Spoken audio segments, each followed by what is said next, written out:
Hello everyone, welcome to my YouTube channel Pi Tutor. आपके पास book हो, है ना, मैं क्वेश्चन नहीं लिख रहा हूँ। In a classroom 4 friends are seated at the points A B C and D. एक क्लासरूम है जिसमें 4 जो है दोस्त बैठे हुए हैं। एक पॉइंट ए पर बैठा हुआ है, बैठी हुई है भाई, चंपा और चमेली की बात हो रही है ना, तो चंपा चमेली बैठी होंगी, बैठा नहीं होगा, हैं। तो एक पॉइंट ए पर बैठा है, एक पॉइंट बी पर बैठा है, एक पॉइंट सी पर बैठा है और दूसरा पॉइंट डी पर बैठा है, ठीक है। ऐसा इन पे जो फिगर में दिखा रहा है। आगे बोलता है Champa and Chameli walk into the class and after observing for a few minute. Champa और चमेली दोनों क्लास में, अरे इनको नाम तो कम से कम बढ़िया दे देना चाहिए था। चंपा और चमेली जो है दोनों क्लास में एंटर करती हैं या वॉक करते हुए जाती हैं। कुछ टाइम ऑब्जर्व करने के बाद चंपा जो है चमेली से पूछती है, don't you think ABCD is square? क्या तुम ऐसा नहीं सोचती कि जो ABCD है वो स्क्वायर है?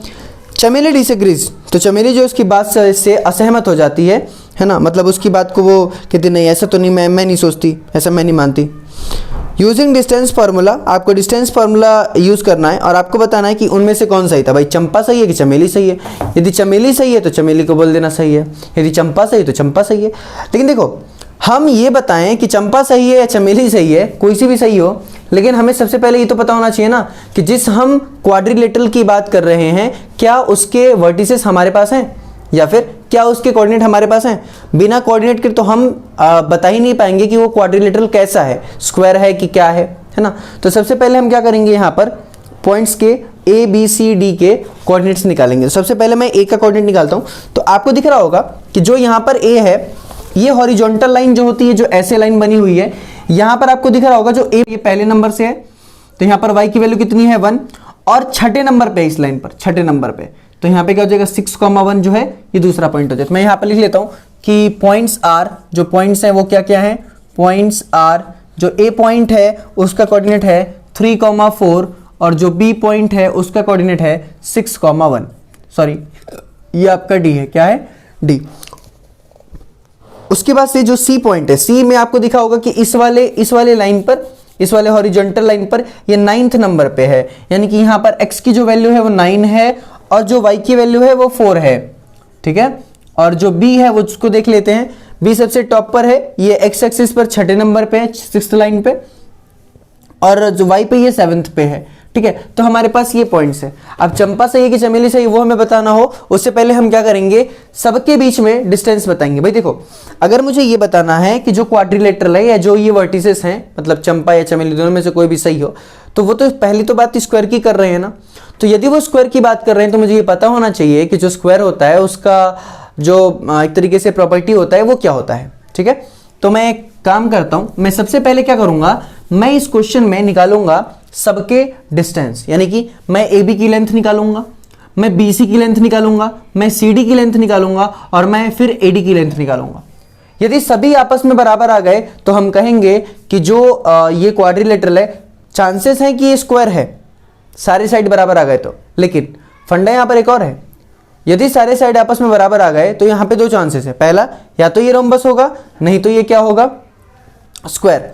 अगर ये स्क्वायर होगा तो इसके डायगोनल भी बराबर होंगे, यदि ये रोम्बस रहेगा तो इसके डायगोनल बराबर नहीं होंगे, तो हमें डायगोनल भी इसमें निकालने पड़ेंगे। तो पहले ये कंडीशन चेक करते हैं क्या इनके सभी साइड आपस में इक्वल हैं या नहीं है। तो देखते हैं, हम निकालते पहले डिस्टेंस AB के बीच में, है ना।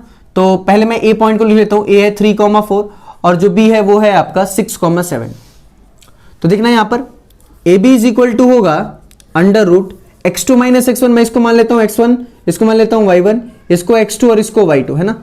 तो ये हो जाएगा x2 माइनस x1 का square plus y2 minus y1 का स्क्वायर, ठीक है भाई।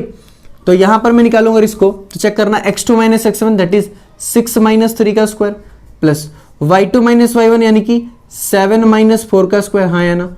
अब मैं आगे करूंगा, 6 में से 3 गया तो 3 का स्क्वायर प्लस 7 में से 4 गया तो 3 का स्क्वायर होगा, ठीक है ना। तो चेक करो 9 प्लस 9 यहां पर कितना होगा भाई 18।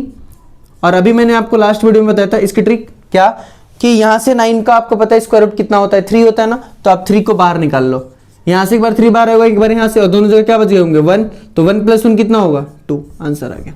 अगर आपको ये नहीं है तो आप इसको ऐसे समझो, इस 18 का निकाल लो फैक्टर, ठीक है भाई। सबका पेयर बना लो, इसका पेयर बना तो ये बाहर आ गया, जिसका पेयर नहीं बना उसको हमने रूट में रहने दिया, ठीक है।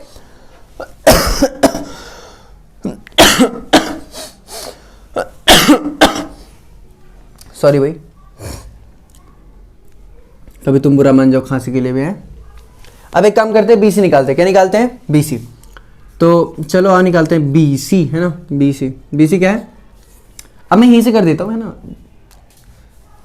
B इसको मान लेता हूं मैं x2y2, इसको मान लेता हूं मैं x1y1, ठीक है। तो चेक करना, x2 माइनस x1 मतलब 6 माइनस 9 का square, plus y2 minus y1 that means 7 minus 4 का स्क्वायर इज इक्वल्स टू, यहां पर हो जाएगा, कितना हो जाएगा भाई? 6 में से 9 जाएगा तो माइनस का 3 का बचेगा square, plus y2 minus y1 यानी कि 7 माइनस 4 कितना बचेगा? 3 का स्क्वायर।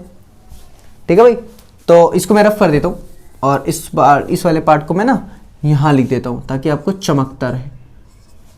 ठीक, तो ये हो जाएगा, यहां पर हो जाएगा 9 और यहां पर भी हो जाएगा 9, वापस में रूट में 18 आएगा तो वापस वही वैल्यू आ जाएगी, दैट इज 3√2 यूनिट। ठीक है भाई, चमक रहा है ना आपको? ये यहां तक आपको चमक रहा है, यहां तक आपको चमक रहा है। अब हम आगे करते हैं। आगे में क्या है चेक करना, आपने ए भी निकाल लिया, आपने बी सी निकाल लिया। मानो कोई क्वाड्रिलेटरल है ये, मानो तो यहां पर ए है, यहां पर बी है, यहां पर सी डी है। आपने ए भी निकाल लिया, आपने बी सी निकाल लिया। अब हम क्या निकालेंगे? सी डी निकालते हैं। मेरे पास जगह की कमी है इसलिए मैं बहुत बातें स्किप कर दे रहा हूं, है ना। और ये रिवीजन क्लास है इसलिए आप कोशिश करना कि आप इसमें जो है चीजें थोड़ा सा सीख जाओ, है ना। तो सी डी क्या है, क्योंकि जब तक आपसे ये नहीं होगा तब तक मैं आपको प्रीवियस ईयर क्वेश्चन नहीं करवा पाऊंगा। एक बार रिवीजन जरूरी है इसलिए मैं करवा रहा हूं। तो ये हो जाएगा x2y2 और ये हो जाएगा x1y1। x2 माइनस x1 ये कितना हो जाएगा भाई? 9 माइनस 6 का square, plus y2 minus y1 मतलब 4 माइनस 1 का square is equal to, check करो यहाँ पर 9 में से 6 का कितना बचेगा? 3 का स्क्वायर, प्लस 4 में से कितना बचेगा? 3 का स्क्वायर। अब यहां पर 3 का स्क्वायर होगा 9 और यहां पर भी 3 का स्क्वायर होगा 9, तो यहां आएगा रूट में 18 और इसका आंसर होगा 3√2। बोले समझ में आया?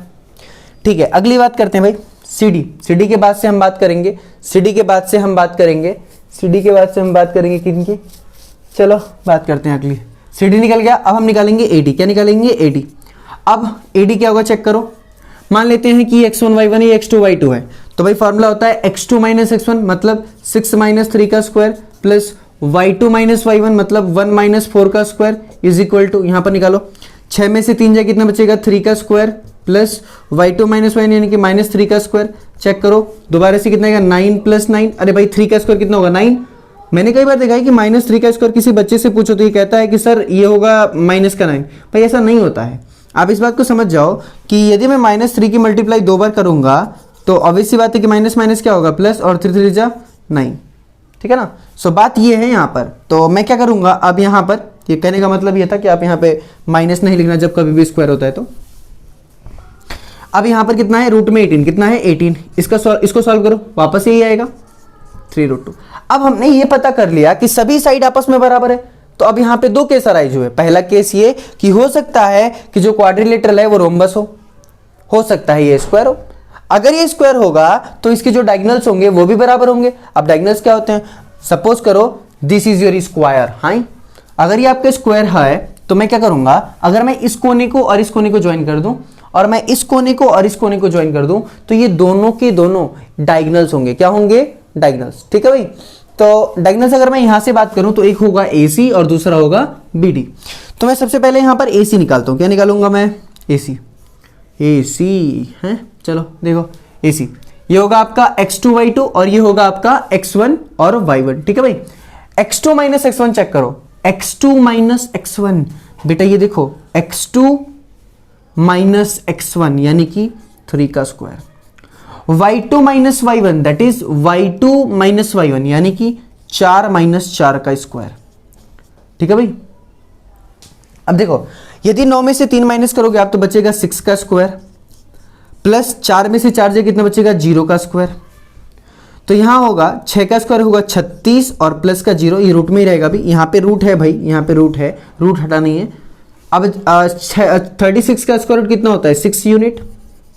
ठीक है, इतना हो जाएगा ना।